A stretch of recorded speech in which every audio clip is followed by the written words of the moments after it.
So I was just thinking about my younger years growing up.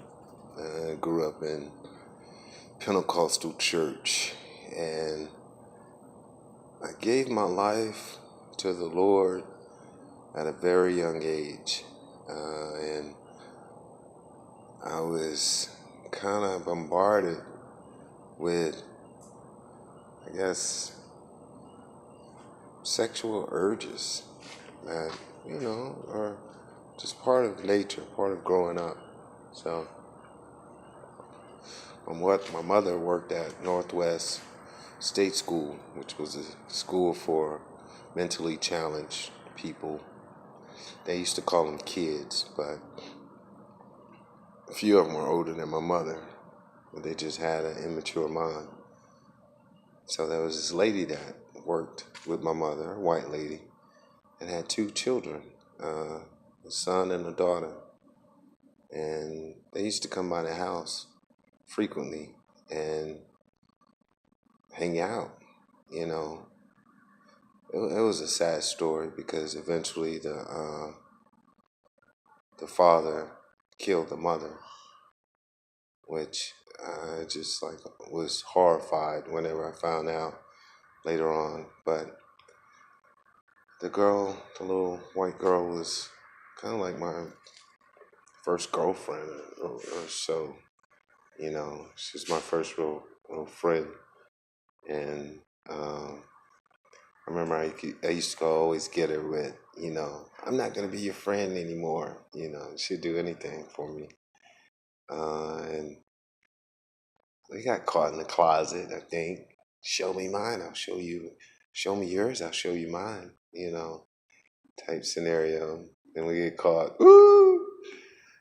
But I remember there was this. My mother used to go to church like Wednesday, Friday, and all day Sunday. And I want to say it was the time that my stepfather was still in church. He had became an ordained minister, and spare the rod, spoil the child was the methodology of their approach, So, like I said, one Wednesday evening, my sister Jackie was supposed to be watching us. She was watching TV, and we had like boys' rooms, and then we had a girls' room. And the little white girl was sleeping in the girls' room. And she coached me over to the room and everything. So I didn't really know what I was doing. But I was just like, you gonna let me stick it in? She's like, if you want, you know. And actually, that was like my first time ever having sex. I didn't know what I was doing. I didn't go for an orgasm or anything. I can't remember if I ever, got to that point or not. But eventually, she made me stop, and I didn't like her anymore. But like I said, shortly after they stopped coming around, and then I got word that the father had killed the mother. I think it was something to the effects that he felt she was messing around with a black guy. So after that, I remember we had these two twins in the neighborhood, Clarita and Claretta. They were fraternal twins. One was dark and one was bright. And, we were all the same age and went to Newton Smith. So I just remember one evening or one Saturday or something, they got me in the backyard and was just like, have you ever tongue kissed? I was like, no. Another was like, no, it's called French kissing. It's like, no, I ain't never did that. So one was like, let me show you how to do it. Let me show you. So one kissed me. Then the other one was like, no, you got to do it like this. So the other one kissed me. And actually, one of the girls ended up being like my sweetheart all through elementary, the darker one. But I just remember that she would never let me go all the way. There were times that I can recall my sister would be kind of watching us, Renetta, and I would be in my bed with the twins, and my brother would be in another bed with this older chick. And the funny thing was, she would hop out the bed and get in my bed, and then the twin, oh, well, I'm not sure. I think the twins had kind of left because I want to say the brighter one was kind of like the first to leave, and then the dark one later on, and then, the older chick would jump in the bed with me and just dry humping or playing around, touching each other under the covers, not really doing anything. So it's like I always had a lifelong issues with sex in a sense. Uh, I'm not sure if my dad was still in church or not, but I remember when he got his cable TV. It's a selected channel, a little rectangular box with the numbers on it. And he got Playboy channel. And the Playboy channel used to come on at a certain time at night, and my mother used to tell him that what you watch, he can watch. You got to watch what you say to children, really, because, you shouldn't be encouraging them. So we had this little uh, heater, and I just remember you can peek through the heater from the hall and see the TV in the living room. So I would crouch down and watch what he's watching. And I don't know, every so often I get caught. People traveling through the hall or whatever. Said, what you doing? You better go to bed. It's like, oh. I just recall too, as far as my brother having to wake me up to go to school. I hated getting up in the morning. I had issues, and he would just like pull the covers off me, and I just lay there still. Forget you. I don't need the covers. You know. So the big brother torturing the little brother or whatever. That's all, I can relate it to. But later on, growing up, I just remember my cousins. We went to Chicago one summer, and we had this fast cousin. And Derek is 2 years older than me, and the cousin was his age. And I want to say she tried with him or something, but he only went so far or whatever. But it was like in the mornings was her time. So I want to say the second time I had sex was with her. She like woke up. She was going to summer school, and she got me, and we went at it. Again, I can't remember or recall having an orgasm. I'm not sure what age I was, but I can't really say I was in my teens.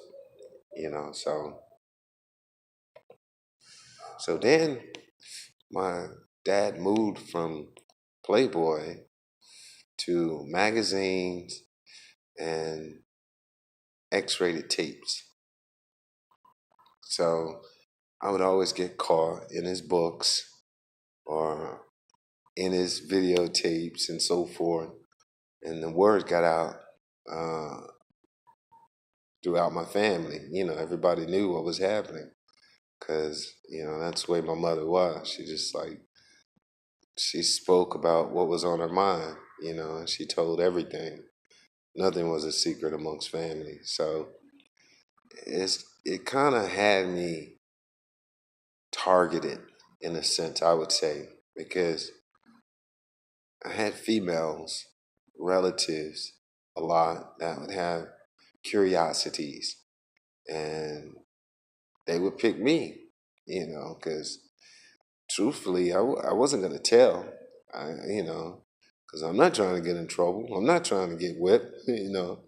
So They would pick me, and I'd get caught in situations. And I just recall that there was this. I had a cousin named Cousin Nolan, and he had this female suitor that he was, I guess, with, and she had a son and a daughter. Well, a daughter and a son. The daughter was older, and I just recall, I think Samantha and Howard. I remember Howard because he had the same name as my stepdad. So, and this is after all, like many, many times getting caught with girls and stuff. They would come and hang out with me. And eventually, I'm not sure what Howard would do, but he would wander off and it'd just be me and Samantha. Sabrina or something like that. I can't remember her name, but she was beautiful.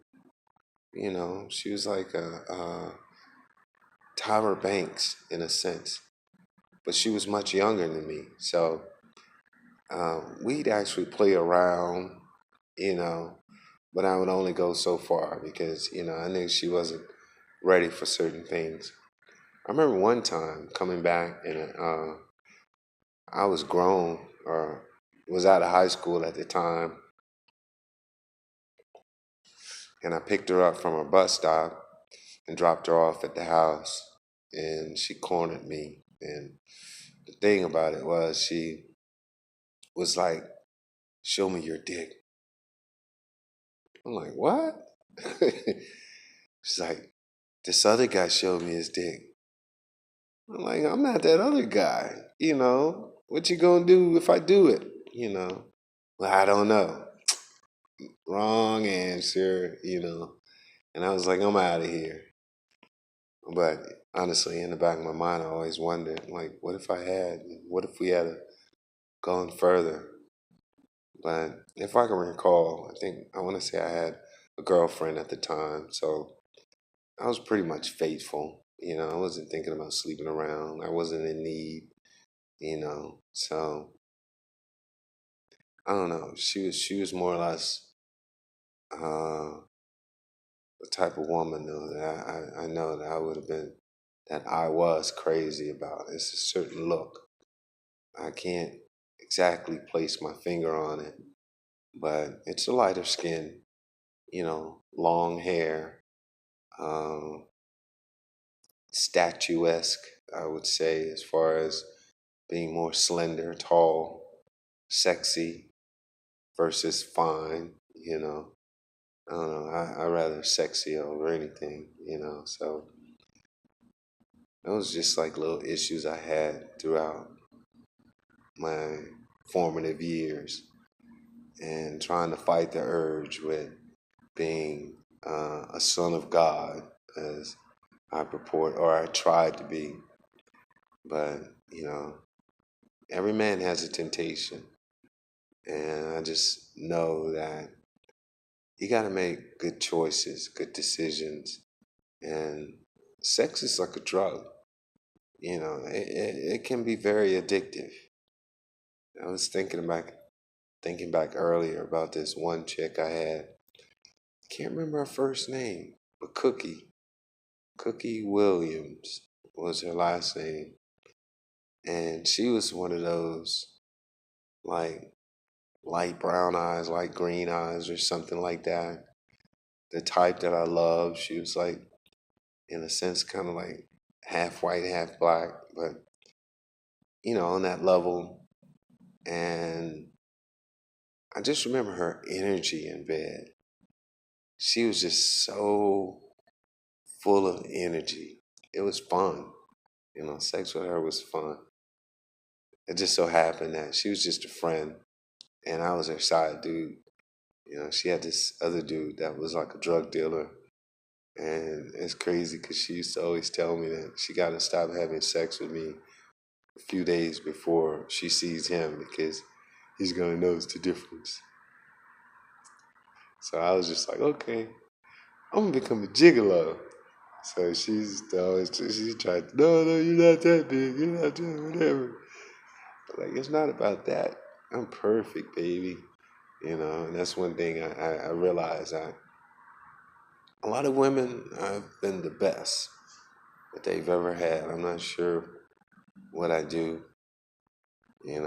or how I do it, but I mess up women's minds, heads. Seriously, it's crazy.